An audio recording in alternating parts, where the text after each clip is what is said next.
संबंधित वेगवेगळे मुद्दे या ठिकाणी सभापती महोदय मी या ठिकाणी मांडलेले आहेत. Right to reply. या ठिकाणी एक समाधानाची बाब आहे की मंत्र्यांनी दिलेली उत्तरं 100% जरी नसली तरी 50% आम्ही केलेल्या मागण्या, मांडलेले प्रश्न यांची उत्तरं देण्याचा प्रामाणिक प्रयत्न केला आहे, त्याची दखल घेतली. म्हाडा, गृहनिर्माण, सहकार आणि नगरविकास या 3 विभागापैकी महत्त्वाच्या विषयांकडे मी लक्ष वेधणार आहे. सहकार मंत्र्यांना आपण निरोप देऊन बोलावून घ्या, कारण त्यांच्याशी महत्त्वाचा विषय. तोपर्यंत मी म्हाडाचं बोलतो. या ठिकाणी पंकज भाऊ तुम्ही राज्यमंत्री आहेत, पण ते येत आहेत उत्तर द्यायला. म्हाडाच्या संदर्भात जे परब साहेब मगाशी म्हटले की आज स्वयंपुनर्विकास प्रचंड वेगानं त्या ठिकाणी पुढं जातो आहे.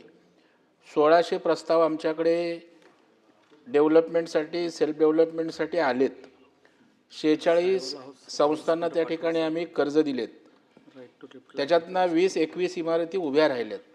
परंतु मंत्री महोदय, आता आम्हाला एक मर्यादा आहे जिल्हा बँकेला. राज्य बँकेलाही आपण नोडल एजन्सी करते, तेही त्या ठिकाणी एक 10,000 कोटीपर्यंत आपल्याला कर्ज देण्यास तयार आहेत. तथापि हे फार आता मोठ्या प्रमाणावर होणार आहे, कारण विदाऊट बिल्डर डबल जागा त्या ठिकाणी हाऊसिंग सोसायटीला त्या ठिकाणी मिळते. म्हणजे मंत्री महोदय, 360 स्क्वेअर फीटातला नंदादीपचा पार्ल्यातला माणूस बिल्डर 700 देणार होता, 1400 स्क्वेअर फीटात राहायला दिला. श्वेतांबरा कांदिवलीचा त्या ठिकाणचा रहिवासी 300-350 राहायचा, बिल्डर 750 देणार होता, 1200 स्क्वेअर फीटात गेला. म्हणजे एक गेम चेंजर आहे. आणि सर्वसामान्य मुंबईतला मध्यमवर्गीय मराठी माणूस या चाळीत आणि या मध्यमवर्गीय वसाहतीतच राहतो आणि तो मुंबईच्या बाहेर जाऊ नये यासाठी या ठिकाणी आपल्याकडे सोशली महत्त्वाचा हा विषय किंवा थकामी त्याची घ्यावी अशा प्रकारची माननीय मुख्यमंत्री सुद्धा परदेशी जे आहेत आपल्या मित्राचे, तर त्यांनाही सूचना दिली की या संदर्भामध्ये आपण प्रस्ताव तयार करा. होडकोच्या चेअरमनला माननीय मुख्यमंत्र्यांनी निमंत्रित केलं होतं. त्यांनाही सांगितलं की अशा प्रकारच्या स्वयंपुनर्विकासासाठी 10-20 हजार कोटी रुपये त्या ठिकाणी द्या. माझी हात जोडून विनंती आहे, का वैयक्तिक काम नाही आहे. मुख्यमंत्र्यांनी माझा अहवाल स्वीकारला आहे, परंतु अंमलबजावणी नाही झाली तर त्या अहवाल शासनाने स्वीकारलेला उपयोग नाही. मुख्यमंत्र्यांची स्वतःची इच्छा आहे. मुख्यमंत्र्यांनी त्या ठिकाणी सेल्फ डेव्हलपमेंटला सवलती दिल्या आहेत. अनेक त्या ठिकाणचा आशीर्वाद, राजाश्रय दिला, स्वतः चावी वाटप करून या विषयाला प्रोत्साहन दिलं आहे. याच्यामध्ये माझ्या 3 मागण्या आहेत. एक म्हणजे जो माझा दरेकर समितीचा अहवाल आहे, जो स्वीकारला आहे, त्याच्या पूर्णपणे मागण्यांची अंमलबजावणीचे निर्णय व्हावेत, ही एक मागणी आहे. उदाहरणार्थ आता मुंबईत स्वयंपुनर्विकास होतो, पुण्यात होत नाही, ठाण्यात होत नाही. का तर मुंबईला साठी जो GR निघाला आहे तो इतर महापालिकांना लागू नाही आहे. त्यामुळे DCPRमध्ये त्या ठिकाणी जर 1 लाईन बदल केला की स्वयंपुनर्विकास त्या ठिकाणी अंतर्भाव करा. राज्यात सगळी महानगरांमध्ये अशा प्रकारचा स्वयंपुनर्विकास आज मोठ्या प्रमाणावर हाऊसिंगच्या त्या ठिकाणी सोसायटी आहे त्यांना होणार आहे. आणि आर्थिकही फार गरज नाही. जिल्हा बँका ज्या सक्षम आहेत, ठाणे जिल्हा बँक सक्षम आहे, पुणे जिल्हा बँक सक्षम आहे. मोठ्या जिल्हा बँका त्या ठिकाणी आपापल्या परीनं मदत करतील. तर तशा प्रकारे दरेकर समितीची दुसरी मागणी होती की 4% इंटरेस्ट सबवेन्शन द्या. आज 11-12% सोसायटीला त्या ठिकाणी पैसे जातात. जर त्यांना 4% जर आपण सबवेन्शन दिलं तर आज 7-8% कर्ज गेलं तर फिजिबिलिटी आणखी त्या ठिकाणी स्ट्रॉंग त्या हाऊसिंग सोसायटीची होते आणि त्याच्यामुळे प्रकल्प पण अतिशय सक्षम होतो. त्याच्यामुळं तोही सहकार विभागात तो विषय आज प्रलंबित आहे, तोही मार्गस्थ त्या ठिकाणी आहे. तर त्याहीवर निर्णय व्हावा अशा प्रकारची मागणी आहे.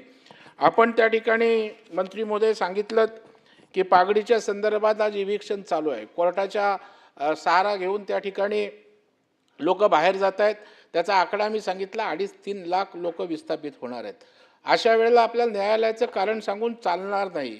प्रसंगी कायदा बनवावा लागला तर आपण त्या ठिकाणी कायदा बनवा, परंतु हा आपला माणूस गिरगाव वगैरे गिरणगावात राहतो, तो या कायद्याच्या आधारे त्या ठिकाणी बाहेर जातो आणि त्याच्यामुळे तशा प्रकारची कायद्यात दुरुस्ती करावी लागली तरी आपण त्या ठिकाणी करावी अशा प्रकारची मागणी या ठिकाणी सभापती महोदय त्या ठिकाणी करतोय. दुसरी नगरविकासच्या संदर्भात मागणी आहे की आम्ही परवाच गेल्या 15 दिवसापूर्वी मुंबईच्या महापालिका आयुक्त अश्विनी भिडे यांना मी धन्यवाद मनापासून देईन की दरेकर समितीच्या महापालिकेच्या संदर्भात ज्या शिफारशी होत्या त्या महापालिकेने अंमलबजावणी करावी म्हणून मी पत्र दिलं होतं. मी फॉलोअपही केला नाही. त्यांनी सो मोठं त्या ठिकाणी बैठक लावली आणि त्या मागण्या सगळ्या ज्यांच्या लेवलला मागणी करायच्या होत्या त्या त्यांनी केल्या. त्या ठिकाणी वन विंडो केली, त्यांनी स्वतंत्र कक्ष करायची तयारी दाखवली आणि 9 मीटरचा जो विषय आहे, जो सगळ्यात मोठा अडचणीचा मुंबईतला विषय आहे, त्या संदर्भात सुद्धा शासनाकडे मंत्री महोदय पाठवलेलं आहे. आणि त्याच्यामुळे जर शासनाकडे पाठवलं आहे, मुख्यमंत्र्यांनी मान्य केलं आहे, तर 9 मीटरचा विषय पण त्या ठिकाणी मार्गी लागावा अशा प्रकारची मला त्या ठिकाणी विनंती आहे. गिरगावात किंवा गिरणगावातल्या पागडीच्या संदर्भात सेस इमारती, एकल इमारती असतील, ट्रस्टच्या इमारती असतील, या सगळ्या छोट्या छोट्या चाळी आहेत, त्यांचा पुनर्विकासासाठी छोटं क्लस्टर करावं ही माझी मागणी आहे. कारण तिथे 3-3, 4-4 सोसायटींचं क्लस्टर केलं तर त्या इमारती उभ्या राहतील. मोठे बिल्डर तिथे का येत नाहीत, तर त्यांना नफा कमवायचा असतो, फिजिबल होत नाहीत. त्याच्यामुळं गिरगावच्या पागडीच्या जागा आहेत, छोट्या छोट्या चाळी इमारती आहेत, त्यांनासुद्धा छोटं छोटं क्लस्टर करून त्या ठिकाणी न्याय द्यावा अशा प्रकारची मागणी सभापती महोदय या ठिकाणी करतो. सभापती महोदय, क्लस्टरमध्ये सेल्फ डेव्हलपमेंटमध्ये क्लस्टर हा विषय मुख्यमंत्र्यांचा शब्द आहे. माननीय मुख्यमंत्री चारकोपच्या कार्यक्रमाला आलो असताना त्या ठिकाणी आम्ही कार्यक्रमाकडे इमारतीत चाव्या वाटून चाललो होतो. त्यावेळेला मुख्यमंत्र्यांना मी सांगितलं की 4-5 इमारती ज्या चारकोपला उभ्या राहत आहेत त्या सेल्फ डेव्हलपमेंटमधला उभ्या राहत आहेत, लोकांना दुप्पट तिप्पट त्या ठिकाणी जागा मिळते. त्यावेळेला मुख्यमंत्री असं म्हणाले, मी आणि योगेश सागर आमचे आमदार होतो, की या उभ्या अशा प्रकारच्या लागोपाठ इमारती होण्यापेक्षा तुम्ही क्लस्टर, सेल्फचं क्लस्टर करा. 4-5 इमारती घ्या, 8-10 इमारती घ्या आणि त्या ठिकाणी सेल्फ अँड क्लस्टर डेव्हलपमेंट हे जे प्राधिकरण झालं आहे, तो क्लस्टर हा शब्द या राज्याच्या मुख्यमंत्र्याच्या आहे. त्यांची भावना अशी आहे की मध्यमवर्गीय वसाहतीतील लोक, त्यांना गार्डन पाहिजे, त्यांना मैदान पाहिजे, स्विमिंग पूल पाहिजे. मोठ्या टॉवरमध्ये ज्या सुविधा आपण त्या ठिकाणी देतो त्या सुविधा त्या ठिकाणी मध्यमवर्गीय माणसाला सुद्धा मिळाल्या पाहिजे. त्यामुळे cluster development, self and cluster, त्या क्लस्टरवर काहीच काम झालं नाही. आज क्लस्टर कोणाला वाटलेत परब साहेब? ज्यांच्याकडे पैसे नाहीत त्यांना वाटले. महाप्रीतकडे पगार द्यायला पैसे नाहीत आणि त्यांना क्लस्टर दिलेत 7-8. ज्यांच्याकडे पैसे नाहीत त्यांच्याकडे क्लस्टरच्या योजना दिल्यात आणि जे प्राधिकरण क्लस्टरसाठी स्थापन केलं आहे त्या प्राधिकरणाकडे योजना नाहीत. मला वाटतं काही प्रकल्प, माझा राईट टू रिप्लाय आणि महत्त्वाचे विषय आहेत, मी एकही विषय जरा नाही असं असेल तर बसतो मी, माझा अधिकार आहे राईट टू रिप्लाय आणि मला उत्तरं नाही मिळाली नाही असं असेल तर बसतो मी. एकही मुद्दा मी इकडे तिकडे नाही करत. आणि अशा वेळेला तर त्या क्लस्टर डेव्हलपमेंटसाठी काही प्रकल्प तुम्ही त्या ठिकाणी क्लस्टर डेव्हलपमेंट अथॉरिटीकडे पाठवावेत अशा प्रकारची विनंती त्या ठिकाणी सभापती महोदय करतोय. सभापती महोदय, पावसाळा आलाय, आता पावसाळ्यात गटारात त्या ठिकाणी पडतायत, इमारती मोडकळीस आल्यात, उद्या धोका मुंबईत होऊ शकतो. तुम्ही स्ट्रक्चरल ऑडिट करता, तुम्ही ताबडतोब रिव्ह्यू घ्या. आता उद्या अशी एखादी दुःखद बातमी यायची की कुठे त्या ठिकाणी मोडकळीस इमारत पडले, कोण जखमी झालाय, कोण मृत्युमुखी पडलाय, तर अशा प्रकारचं त्या ठिकाणी होण्याच्या अगोदर तातडीनं रिव्ह्यू घेऊन टेम्पररी जे काही रिलॅक्सेशन द्यायचं असेल ते त्या ठिकाणी द्यावं अशा प्रकारची विनंती या ठिकाणी करतोय. सभापती महोदय, सहकार विभागाच्या बाबतीत 3 मागण्या आलेत. Very good. सहकार विभागाच्या बाबतीत माझी एक हात जोडून मंत्री महोदय आपल्याला विनंती आहे की महाराष्ट्र राज्य सहकारी संघ हा 107 वर्षापूर्वी स्थापन झाला आहे. म्हणजे आदरणीय महात्मा गांधीजी तिथे गेलेत, महाराष्ट्रातले दिग्गज नेत्यांचं तिथे अध्यक्षपद नेतृत्व केलं, अगदी विलासराव गुलाबराव पाटलांपासून. आज मी त्या राज्य सहकारी संघाचा अध्यक्ष आहे. 13 विभागीय प्रशिक्षण केंद्र आहेत, 33 जिल्ह्यामध्ये प्रशिक्षण देणारी यंत्रणा आहे. आणि पूर्वी हे शिक्षण निधी त्या ठिकाणी दिला जायचा आणि त्या शिक्षण निधी संस्थांना कंपल्सरी असल्यामुळे एक निधी येत होता, त्याच्यात राज्यभर ट्रेनिंगचं काम चालत होतं. परंतु मध्यंतरीच्या काळात तो शिक्षण निधी बंद पडला आणि पूर्ण राज्य संघाचं कामकाज ठप्प झालं. सभापती महोदय, माननीय मंत्री महोदय, या ठिकाणी माननीय मुख्यमंत्र्यांनी 20/5 ला त्या ठिकाणी रेफरन्स नंबर 435/2026 अनुदानासंबंधित क्लिअर कट आदेश दिलेत. शिक्षण निधी संदर्भात 434/2020/5/2026 की या संदर्भामध्ये आदेश मुख्यमंत्र्यांनी शिक्षण निधी आणि अनुदानाचे क्लिअर कट केलेत. मला आश्चर्य वाटतं, मुख्यमंत्र्यांनी आदेश दिल्यावर पण फाईलला वेळ का लागतो? मी आयुक्तांशी 5 वेळा बोललो, अहो शिक्षण निधीची फाईल पाठवा सरकारकडे. त्या ठिकाणी मग परत फॉलोअप करावा लागतो. त्यामुळे सिस्टीमवर विश्वास बसायला पाहिजे. जेव्हा सरकारने मुख्यमंत्र्यांनी आदेश दिला तर त्याची कार्यवाही व्हायला पाहिजे.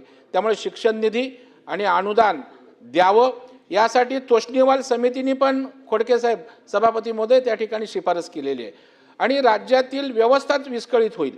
त्याच्यामुळे मला वाटतं सहकार मंत्री म्हणून आपण त्या ठिकाणी लक्ष घालावं अशा प्रकारची विनंती आहे. दुसरा त्या ठिकाणी प्रश्न आहे डीम कन्व्हेन्सचा. आपण त्या ठिकाणी सांगितलं डीम कन्व्हेन्सला फक्त रेव्हेन्यूकडे पाठवतात आणि पेंडिंग राहतं. आपण म्हणतो 1 महिन्यात डीम कन्व्हेन्स, असं कधीच होत नाही. तर त्या रेव्हेन्यूच्या डिपार्टमेंटला सुद्धा टाईम बाउंड त्या ठिकाणी आपण उत्तर द्यावं अशा प्रकारचं कायद्याद्वारे आपल्याला त्या ठिकाणी बांधून घ्यावी लागेल. त्याच्यामुळे तशा प्रकारची मागणी सुद्धा करतोय. पाटील साहेब, दुसरं आपल्याला अर्बन बँकाच दिवसेंदिवस बंद पडत आहेत. मी आज सांगतो दाव्याने या सभागृहात, राज्यात 500 अर्बन बँका आहेत. येणारे 2-4 वर्षात 200 तरी बँका बंद पडतील. आपण विचार करणार आहोत की नाही सरकार म्हणून? आज ती सर्वोदय बँक बंद पडली, परवा त्या दुसऱ्या 2-3 बँका बंद पडल्या.